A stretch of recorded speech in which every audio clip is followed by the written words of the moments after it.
Wow. Well, hello, Green Bay. Good to see you all.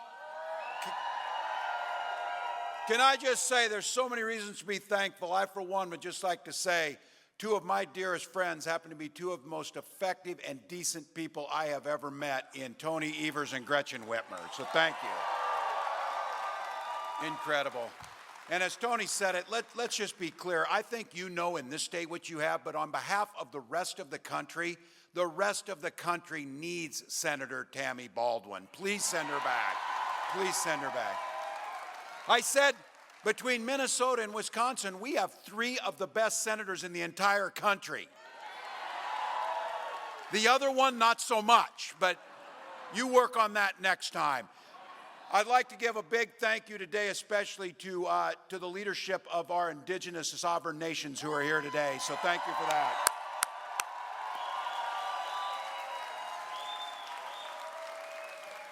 And each and every one of you, look, it's a Monday in October, and you came here, got in line, came in here to show how much you love this country and the work you're going to do for it. So thank you, each and every one of you. And because of that, I'm going to clear this up right at the beginning. I came just a few minutes ago from Lambeau Field. First visit, my staff was like, "Don't say anything about the Vikings." I said, that's like telling somebody not to swear in church. Of course you don't do that. What do they think? I'm a football guy. That's like a religious experience over there. But look, we may not see eye to eye on that part of it, but I can tell you what, we're all going to agree on this. This year, the road to the Super Bowl, the road to control of the Senate, and the road to the White House goes right through the NFC North.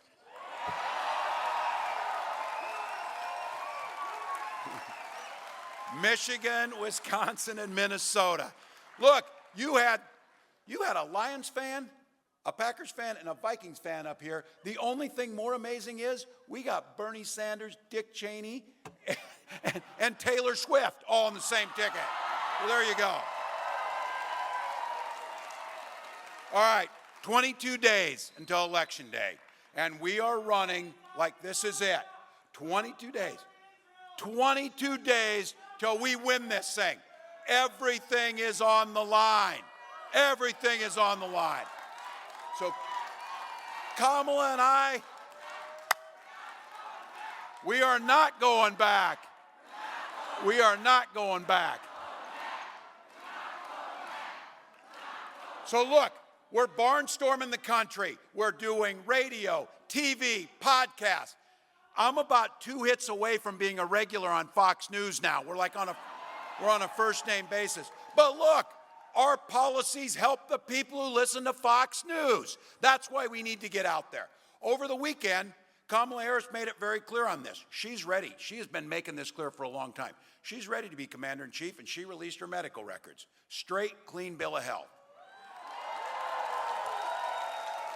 Physical, mental stamina to do the job. Now, I think you all know where I'm going with this, don't you? We're all wondering. Donald Trump said that he would release his numbers. He would release his medical records. Look, he says now, I think he forgot to do it. He's been forgetting things. We'll give him a break on this. But Kamala Harris is right on this. Watch his rallies. He's confused. He's a nearly 80-year-old man. He's ranting and rambling until people get bored and leave his rallies. That's happening. But here's the thing about this. It would be funny if it wasn't so dangerous. Yesterday, he went on Fox News. That's a safe place for him. He went on there, and he suggested that he is going to send the military against the enemy from within. Now, I want you to think about it. In other words, Americans who don't support him. Just to be clear, if any of your neighbors or friends or anybody thinks about that, you know who he's talking about? He's talking about you. He's talking about you. He's talking about someone who comes to a rally to express their love and their commitment to our democracy. Donald Trump sees that as an enemy, all right? So I have to tell you, as someone who wore this nation's uniform proudly, as someone who now is the commander-in-chief of the Minnesota National Guard, the idea of sending U.S. military personnel against American citizens makes me sick to my stomach. I'll tell you what, We'll let the lawyers decide if what he said was treason, but what I know is it's a call for violence, plain and simple. And it's pretty damn un-American, if you ask me. So look, if anybody wants to pretend that this is a normal conversation that Donald Trump is having, just dispel that. The former chairman of the Joint Chiefs of Staff, Mark Milley, said, "No one has ever been more dangerous to this country than Donald Trump, and he is a fascist to his core." Let that sink in, and don't be a damn bit afraid of saying it, because that's exactly who he is. That's exactly who he is. But here's the thing. Here's the good news. We get to do something about it. If you're like me, I am sick and tired of this guy, ready to turn the page on him, and we can do that by making Kamala Harris the President of the United States.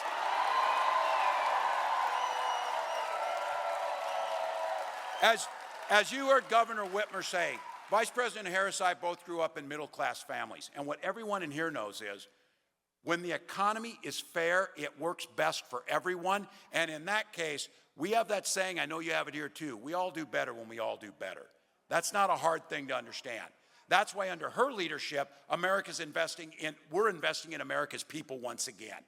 Today, there are more factories getting built, more American energy is being produced than on any given day when Donald Trump was president, and that's a fact. And for these folks in the front row, I'm going to say it. She's proud to have been part of the most pro-labor administration in American history.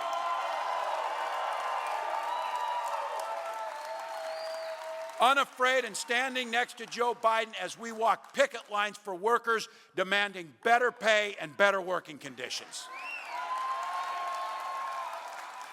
Because we know when workers win, America wins. It's that simple. And guess what? The middle class grows and businesses flourish. Now look, Donald Trump and J.D. Vance, they see things differently.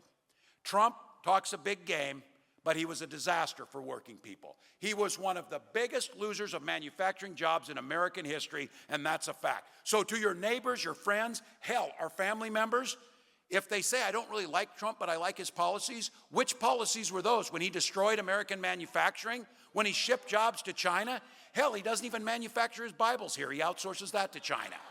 So just so we know, under his leadership, 83,000 jobs disappeared in Wisconsin. Now, I know this state knows. Thank God for Tony Evers and some sanity in this, because I remember. Because remember, Trump and that guy before Tony, when they went to the Foxconn, they went to the Foxconn site. Donald Trump showed up with a golden shovel. You tell me, Governor Whitmer, if he knows which end of the shovel actually works. I guarantee you that. But he did that photo op and he promised you 13,000 jobs. And he called that big glass sphere the eighth wonder of the world. Well, I know it's not a shock to any of you, but none of those jobs materialized. And that sphere, you can get a pretty good deal right now renting it out as a banquet hall, just so you know that. Once again, it would be funny if it wasn't so damn sad, because that's Donald Trump's legacy. He claims he cares about union workers, but he makes it harder for them to bargain for pay and benefits. So if there's any questions amongst our union sisters and brothers on this, Donald Trump is a scab. He will break picket lines. And the other day, Senator Vance attacked the PRO Act, a bill that protects workers' right to organize and collectively bargain.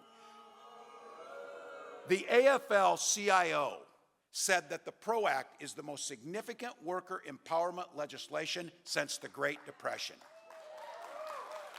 J.D. Vance called it a failed model. So just to be clear, the guy who showed up and wanted to act nice a few weeks ago is not the guy's policies that care for workers. They undermine them every step of the way, and that populist shtick is nothing more than an act. Because they've never worked union jobs. They've never been union members. They've never cared about workers. And so Trump promised he would stop offshoring. His tax bill created incentives for companies to do this, that. He cut taxes for billionaires and corporations during his presidency, and 200,000 American jobs went overseas. So their revisionist history is a bunch of crap. It did not happen. They undermined us. Look, you all know it. We can't have 4 more years of this.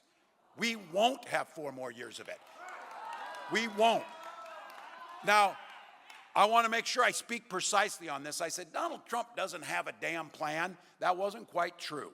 He had a concept of a plan on health care, but he actually does have a plan. And they did us a favor, they printed it. It's about 900 pages of the Project 2025, just so you know. Now, he made it clear. He'll do it. He'll go what's in there. And just so all of you know, I'll save you the time of reading it, but you ought to see it. It's terrifying on this. He will gut the Affordable Care Act. That's when he said he had a concept of a plan on the ACA.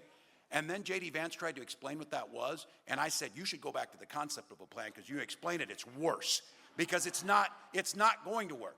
Cut Social Security. Just to be clear, every single year Donald Trump was president, and they'll fact check it to the end of time, he proposed cutting Social Security in his budgets. And now he wants to impose a Trump sales tax on everything we buy. There is not an economist in the world who thinks Donald Trump's tariffs won't end up costing you about $4,000 per family. It's that simple. So again, for your relatives and friends who think these policies are going to be good, let's fix it on the front end so we don't have to say, I told you so, when they realize if this happens, if they elect this guy. But I don't want you to think I'm not generous to this, because somebody said, well, you never say anything about Donald Trump. Anything nice. Well, that's probably true. I have not. But he has kept some of his promises. He took his rich friends down to Mar-a-Lago. He told them on camera, you're rich as hell, and I'm going to give you a tax cut. He delivered that tax cut. So look, I know that these guys put that thing out there. Now they pretend like, oh, I don't know what Project 2025 is. What is that? You know, now all of a sudden, oh, we'll protect women's reproductive rights. You know, we didn't say that. Of course they said it. They said it every step of the way. And I said, football folks here know, you draw up a playbook, you're going to run the plays. That's what Project 2025 is. They're going to run the plays. Just so you know in there, a little side note, they're actually talking about privatizing the National Weather Service, the weather forecasting. Probably a pretty bad idea. Probably a pretty bad idea. Look, I say this, and I know this. I am preaching to the choir. But our recital is in 22 days, people. And we need to start singing. We need to start singing.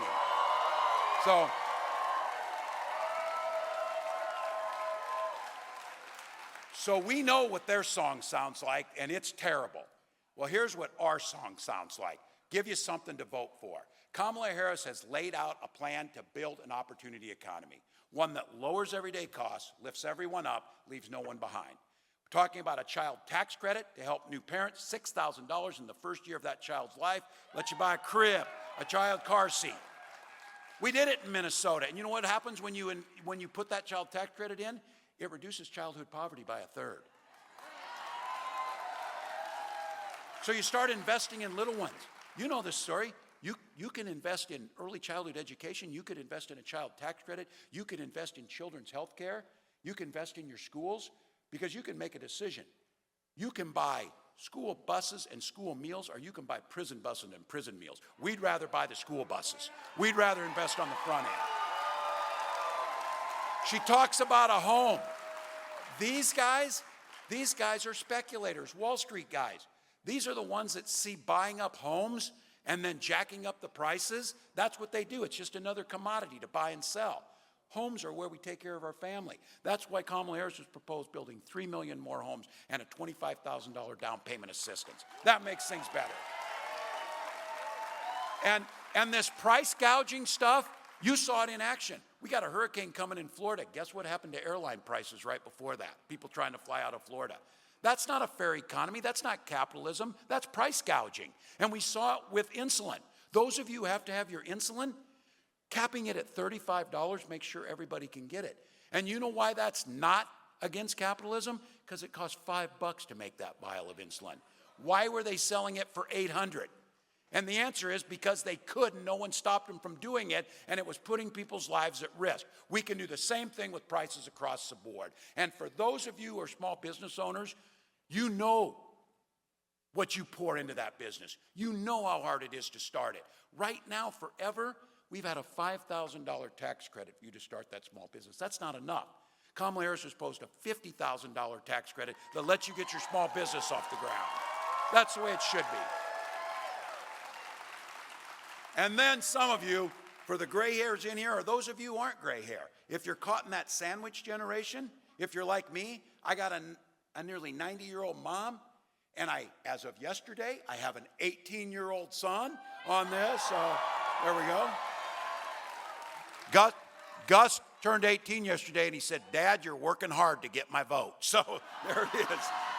But if you're in that generation, you're concerned about costs. You're concerned about apprenticeship programs or college. You're also concerned about Medicare and care for those parents. Kamala Harris proposed what I think is the most groundbreaking change to Medicare in maybe the last 50 years. The ability to pay for home health care for our seniors when they're at home. It's incredible. And get this, Medicare, some of you know this, Medicare didn't pay for vision and hearing. Those are important things when you need. So she proposed adding that to Medicare so that our seniors can get their hearing aids, their glasses. So here's the one. Clip this for your Republican uncle or your brother, if you're in some of us, and let them know. When did the party of Ronald Reagan decide that it was okay for government to make your personal choices? Look, the Republican Party has added much to the benefit of this country, but that's not who Donald Trump and the MAGA folks are. When Vice President Harris and I talk about freedom, she comes out to the stage on the song Freedom. It's not just a song. We mean that you should be free to make the decisions about your health care and your family, not politicians. And these guys on Social Security, we pay into it.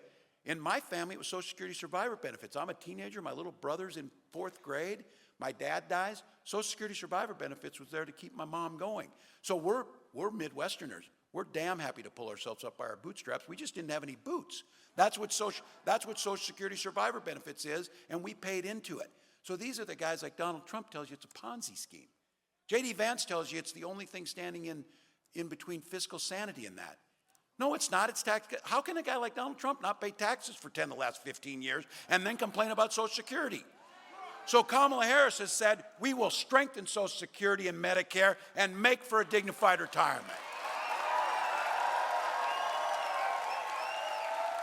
And I'm going to say it on this one. Freedom means a lot of things. We're talking about freedom for you to make your own choices, freedom to retire in dignity, freedom to have health care. And I'll say this, freedom to send your children to school without worrying they'll be shot dead in that classroom. That's freedom. That's freedom. And I'm going to take no crap off these guys. I know guns. I'm a veteran. I'm a hunter. Kamala Harris is a gun owner, as we found out. We're not going to let them make this about the Second Amendment because we defend the Second Amendment. But our first responsibility is the safety and security of our children. That's our first responsibility. All right, you've seen it. Don't listen to the polling or whatever, but it's pretty clear on this that the message is sinking in with the women, fellas. So I'm going to make a message to the guys here for just a minute. I'm going to make a message to the guys here. If you got any women you love in your life, your wives, your daughters, your mothers, and friends, let's not forget, their lives are literally at stake in this election. Let's be very clear. Donald Trump appointed those 3 Supreme Court justices who did exactly what he told them to do, repeal Roe versus Wade. He brags about it.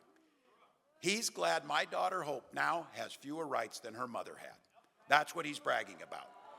More than 20 states have the Trump abortion ban, which he calls a beautiful thing.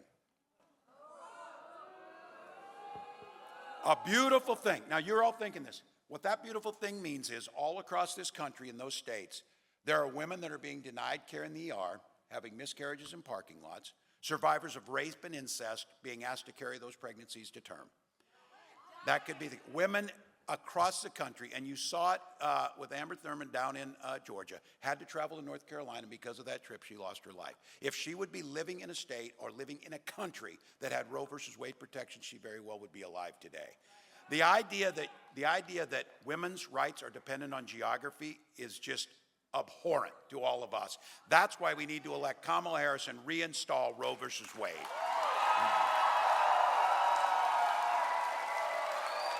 And here's another one for the guys. Here's another one for the guys because we care deeply about the families. They're not done. Project 2025 is going to restrict access to fertility treatments. They're going to be ripping those away.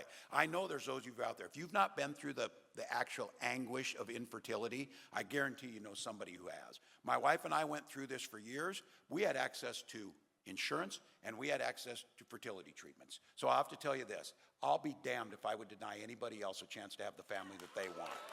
And you all go back to this. Can you imagine the party of Ronald Reagan, the idea that Donald Trump and J.D. Vance should be able to tell you whether you have children or not? That is absolutely abhorrent. And I think when you talk to this issue about personal freedoms, while it puts women's lives at risk, every man in here, you have a vested interest to make sure that Donald Trump gets nowhere near the White House again on that issue alone. Now look, they are just getting started. If he wins, there's a good chance that the next president of the United States will appoint 2 or 3 more Supreme Court justices. An institution that already said he's got near total immunity and adjudicating the laws for our children and our grandchildren's lives. He could have 6 of 9 justices on the Supreme Court appointed by one man who's above the law. That's not this country. That's not the way we want to go. But just to be clear, all of you know, we don't want it for our kids. We don't want it for our grandkids. But here's the big finish on this. That isn't going to happen because we're going to elect Kamala Harris to be president of the United States.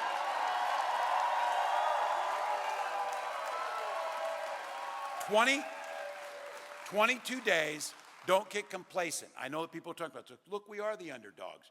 For Christ's sakes, I'm a Vikings fan. We're always the underdogs. You know that. Well, we're also 5-0 this year, so there's that. So look, I got to give the quote here on this. It was Vince Lombardi who gave that one, and I used it all the time on this. It's a very simple analogy that everybody in Wisconsin, everybody in Michigan, everybody in Pennsylvania knows. There is simply no substitute for work.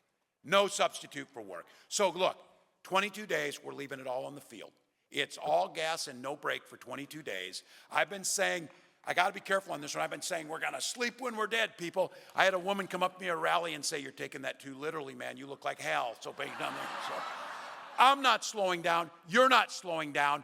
There are people out there that don't have the ability to come to a rally. They're too busy. They're working 2 and 3 jobs. They're concerned about health care. They're concerned about their children. We owe it to them to do everything we can to win this thing. Hell, there may be people not voting for us, but I'll damn sure guarantee you the proposals we're putting forward and Kamala Harris as a president will serve them so much better than Donald Trump that we owe it to those folks too. So look, early voting starts in 8 days here on the 22nd. We need all of you to get out there, vote as early as you can, get out and bring people to the polls. I'm telling you, this thing is going to be close because we're a divided country. It's going to be close because they will do everything they can to try and suppress votes and make people feel like it doesn't matter. That's where you all come in. You're motivated enough to be here. You've got a voice to talk to your neighbors. You know you run into those people who say, oh, I'm just not that into politics. Too damn bad. Politics is into you. Go vote. Go vote. And let them know. If you tell them, they'll go. 1 or 2 people in every precinct in Wisconsin or Michigan or Pennsylvania will be the difference, not just for the next 4 years, but for the next 40 years.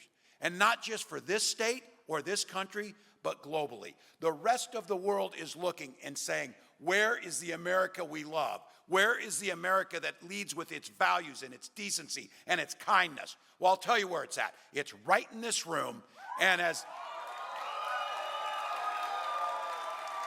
you know it's this simple.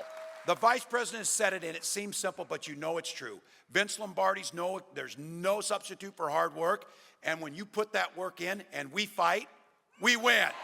So Wisconsin, let's win this thing right through Green Bay. Let's elect Kamala Harris president. Thank you.